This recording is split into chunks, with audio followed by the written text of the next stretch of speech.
Assalamualaikum warahmatullahi wabarakatuh. Perkenalkan, nama saya Saidatun Nazila, NIM 1803011176 dari kelas manajemen 5C pagi.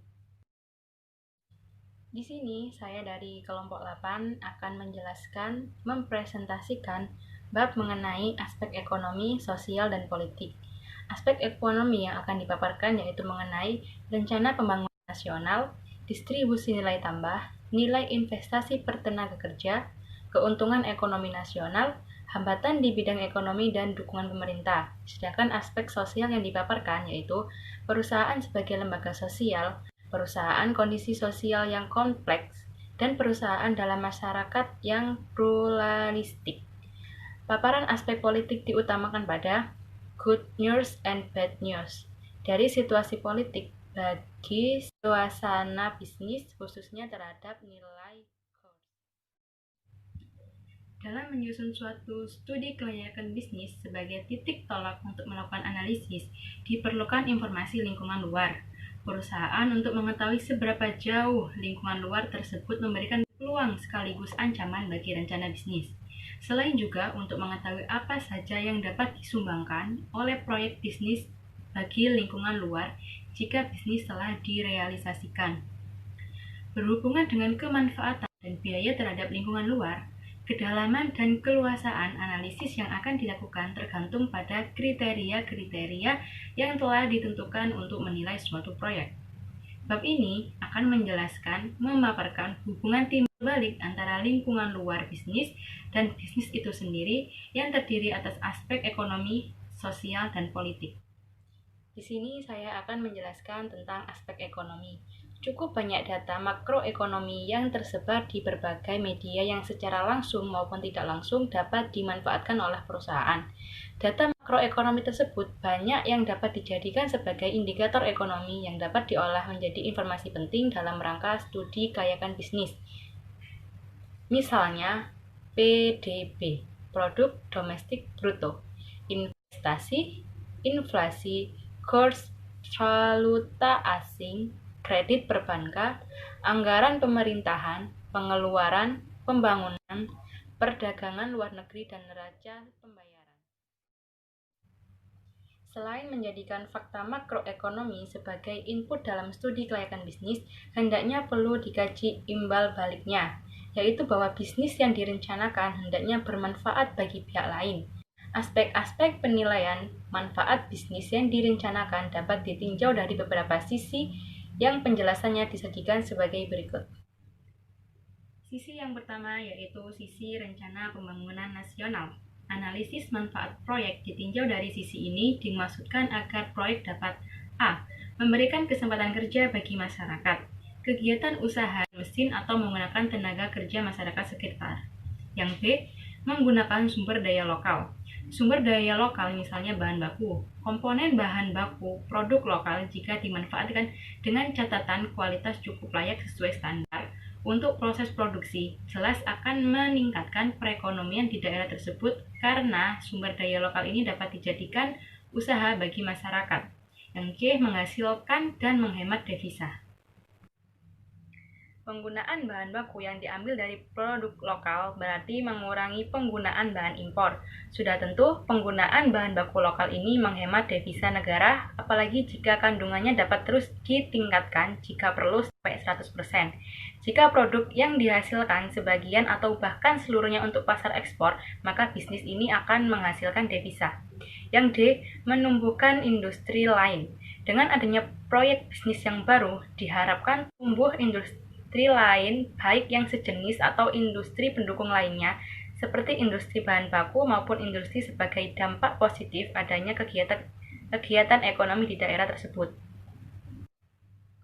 Yang E yaitu turut menyediakan kebutuhan konsumen dalam negeri sesuai dengan kemampuan.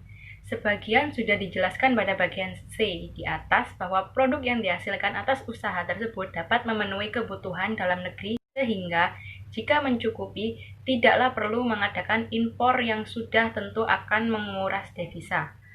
Oleh karenanya, usaha sejenis perlu dikembangkan di dalam negeri agar kebutuhan dalam negeri terpenuhi dan juga agar tidak terjadi monopoli.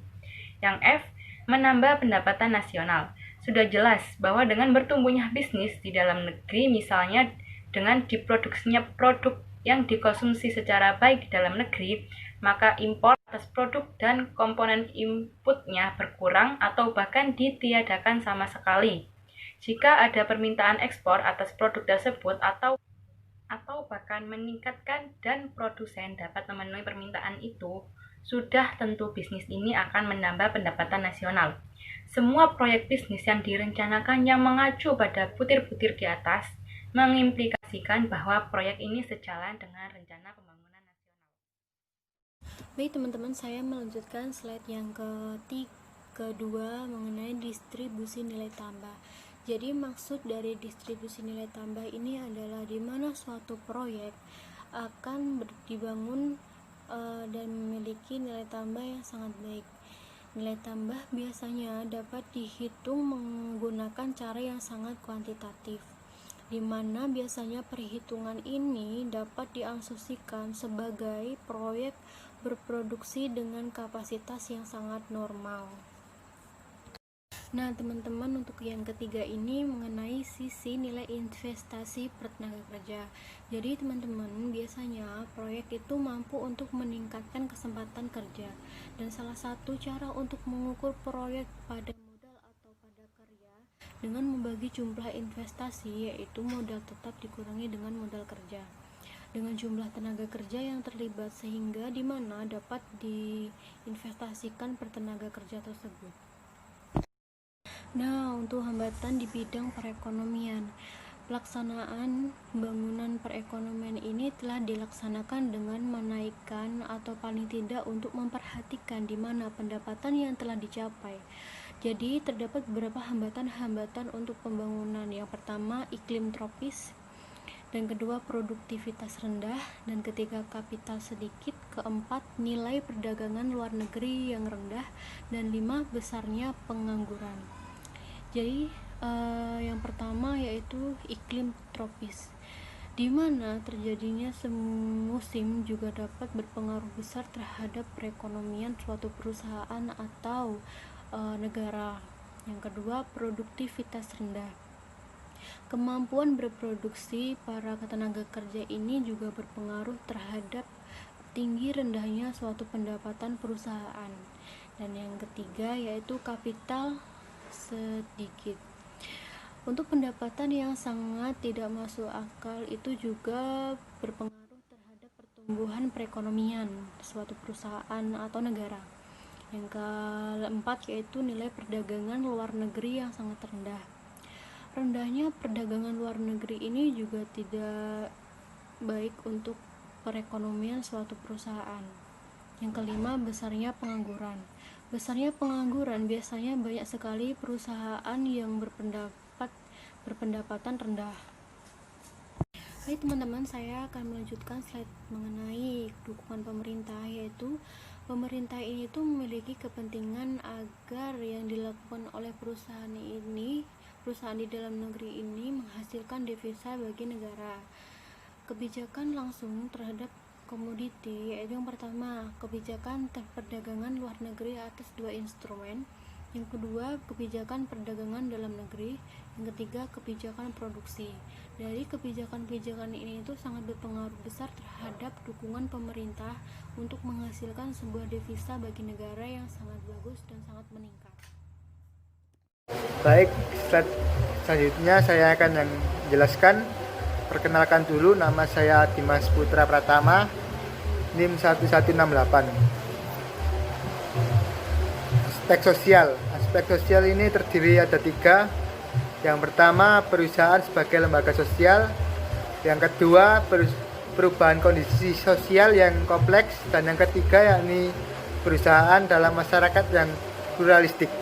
Baik, perusahaan sebagai lembaga sosial maksudnya jadi perusahaan selain bertujuan mencari keuntungan yang sebesar-besarnya, ia juga hendaknya mengemban misi sosial kemasyarakatan. Hal ini penting agar antara dirinya dengan masyarakat dapat hidup saling menguntungkan. Dan yang kedua yakni perubahan kondisi sosial yang kompleks.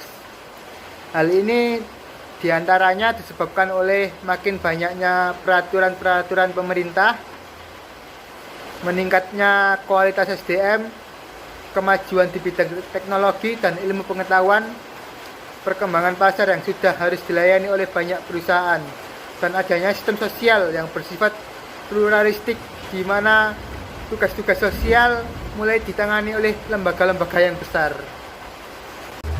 Dan yang ketiga, yakni perusahaan dalam masyarakat pluralistik. Masyarakat pluralistik yakni sebuah kehidupan berbagai kelompok yang mempengaruhi lingkungan perusahaan dalam mendapatkan harapan-harapan sosial, ekonomi, atau politik. Dalam sistem sosial yang kompleks sekarang ini, kelompok-kelompok masyarakat yang terlibat di dalamnya sudah banyak, sehingga hubungan antara yang satu dan yang lainnya menjadi kompleks. Hendaknya bisnis itu harus memiliki manfaat sosial yang hendaknya diterima oleh masyarakat, seperti membuka lapangan kerja baru, melaksanakan ahli teknologi, meningkatkan mutu hidup, dan pengaruh positif. Baik, itu tadi dari slide tentang aspek sosial, dan slide selanjutnya akan dijelaskan oleh teman saya. Aspek politik.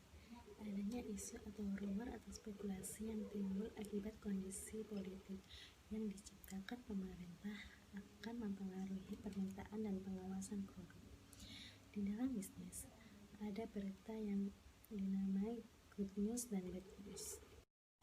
Hasil studi hendak memberikan informasi perihal bagaimana kondisi ekonomi serta peran pemerintah dapat menunjang rencana bisnis. Bagaimana kondisi sosial akan saling mempengaruhi rencana bisnis. Bagaimana aspek politik akan berpengaruh pada rencana bisnis.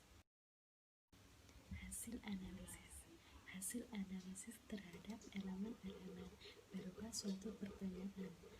Apakah rencana bisnis dianggap layak atau tidak layak? Jika layak, maka rencana bisnis diteruskan, dan jika tidak layak, maka dapat